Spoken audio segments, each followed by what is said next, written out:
너나 나나 잠깐 끼어든 것일 뿐. 노파의 적삼을 빌려서 노파의 문전에 절을 하니 예의는 이것으로 충분하지 않은가. 대나무 그림자 계단을 쓸지만 먼지 하나 일지 않고 다른 우물 밑을 뚫지만 물에는 아무 흔적이 없네. 이 노파의 적삼을 빌려서 노파의 문전에 경배하니 두루 예의를 갖추는 일 그만하면 충분하리라. 이거 잘 해석이 안 되는 구절이고, 여기 현시감상의 이 앞 구절은 원고지 10만 장으로도 해석했다고, 다른 현시에서도 말하고 있고, 이거는 진짜로 전부 다 내가 깨쳐야 알 수 있으니까 말을 못하겠다. 이렇게 했어요. 하지만 이렇게 나도 그렇게 말할 수가 없는 것이 그러면 이거는 쓰면 안 되잖아요. 하지만 이런 어려운 것들이 많은데 그렇게 그, 도전을 해볼 만하다고 생각해요. 어, 뭐 지금 내가 설명하려는 내용들을 가지고 다른 식으로 해석을 할 수도 있겠죠. 지금 어쨌든 어, 나는 10만 장이 아니라 몇 단어로 설명을 해보려고 그래요. 노파의 적삼을 빌려서 노파의 문전에 경배하니 이게 제일 어려운데 나는 요거를 보고서 무슨 일화가 생각이 나냐면 우리나라 절에 어떤 절에 내가 그저 이름을 말하면 좀 이상할 것 같아서 말을 안 하는데 그런 게 있어요. 이 종교라는 것이 특히 탁발을 하죠, 불교는. 탁발이라는 게 진리를 깨닫기 위해서 전력을 다하기 때문에 스스로 돈을 벌고 그 살 수가 없어요. 그래서 이 어느 정도가 될 때까지는 이게 말하면 빌어먹고 얻어먹고 살았어요. 그래서 그게 이제 물론 그 후대에 와서 어, 농사도 짓고 절에서도 이렇게 뭣도 하고 그런 식으로 노동을 하는 그런 세계를 이게 집단으로 살면서 갖췄지만 그럼에도 불구하고 종교는 기본적으로 누군가의 어떤 음, 지원을 받아야 돼요.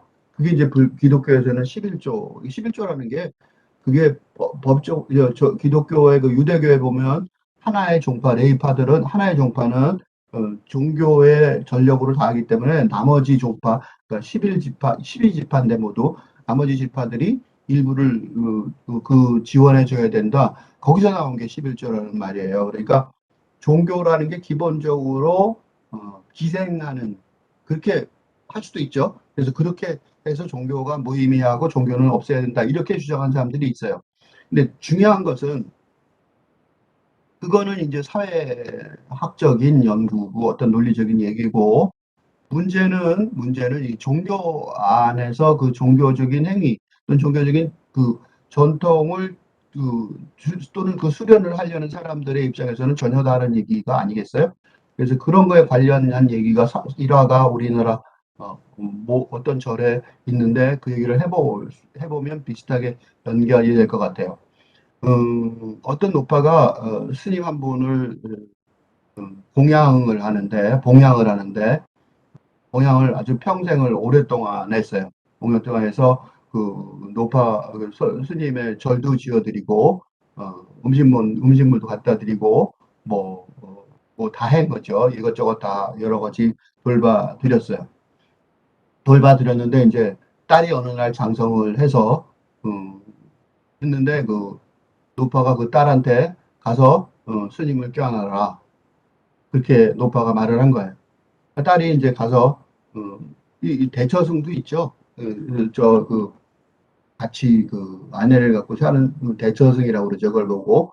그러니까 비구승도 있지만 우리나라에 대처승의 전통도 있어요. 근데 어쨌든 간에 그 대처승이 아니고 요즘 비구절이기 때문에 이제 이게 문제가 되는 거예요. 대처승 같으면 뭐 껴안았는데 싫어했다 뭐 그러면 사이가 어떻다 그렇게 얘기해야 되는데 이거는 이제 결혼을 하지 않고 혼자 사는 비구승의 절에 관한 내용이니까 이게 복잡한 내용이에요. 근데 어쨌든 간에 부파가 딸한테 가서 그 스님을 껴안아라 그랬어요. 이 딸이 그 말을 듣고 가서 그 스님을 딱 껴안았어요. 그러니까 성적으로 접근을 한 거죠.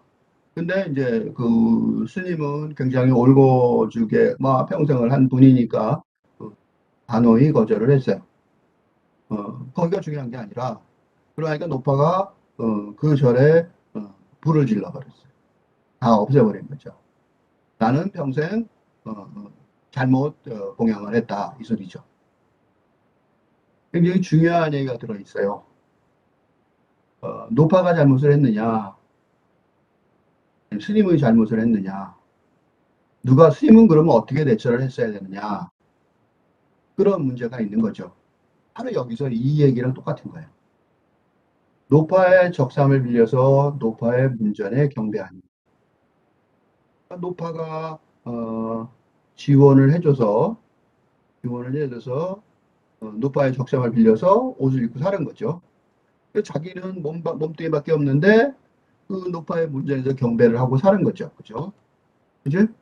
노파의 문전에 경배를 해서 노파가 만들어 놓은 절에서 살아서 경배를 한 거예요. 그랬더니 불의 예의를 갖추는 일 그만하면 충분하리라. 그래서 됐다 이거죠. 그걸로 충분하다. 노파의 문전에 경배하는 게 충분하다. 그걸로 충분하다. 왜 그게 충분하냐? 대나무 그림자 쓸지만 대나무 그림자가 계단을 쓸고 지나가요. 그러니까 대나무가 이렇게 켜 있고 그다음에 낮에 되면 그 계단에 그림자가 이렇게 쓱 지나간단 말이에요. 빗자루로 쓴 게 아니라 대나무 그림자가 쓸고 있으니까 티끌이 일어날 리가 없겠죠. 달빛이 우물바닥같이 비치지만 뚫지만 달빛이 비치면 보름달이 딱 떠서 달빛이 이렇게 지나가면 달이 지나가면 물 바닥에 있는 물에도 달이 동그랗게 거기도 같이 있죠. 그렇지만 물에는 흔적이 없어요. 즉 너나 나나 잠깐 끼어든 것일 뿐이라는 거예요. 그러니까 너나 나나 잠깐 끼어들 뿐이라는 거예요. 그러니까 빌린 물건으로 내가 살았으니까 빌린 말로 되갚으면 된다는 거예요. 즉 여기서는 내가 에, 무의의 자연, 무의의 뭐 하여튼 어려운 말이니까 좀 쉽게 말하면 노파의 요파의 하는 말, 그 말에 정색하고 달려들 필요가 없다는 거죠.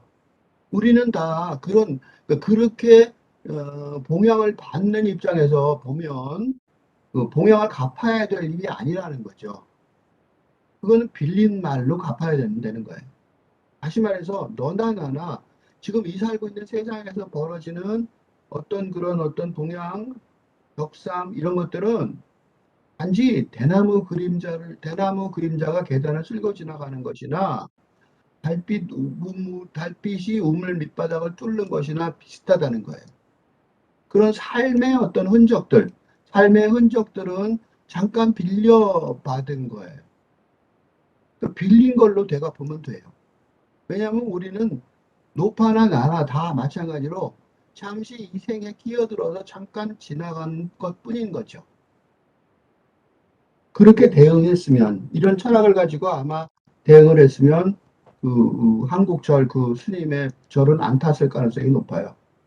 그러니까 노파가 그런 거를 바랬을 가능성이 높죠. 그러니까 노파도 보통 수준이 아닌 거죠. 그러니까 누가 더 노파가 봉양하던 스님이 더 인식의 깊이가 깊은지 아니면 그 스님이 더 깊은지 노파가 더 깊은 것 같아 보이죠. 그러니까 야 이거 나보다 수준이 낮은 애를 내가 봉양을 했구나 그걸 깨달은 거죠.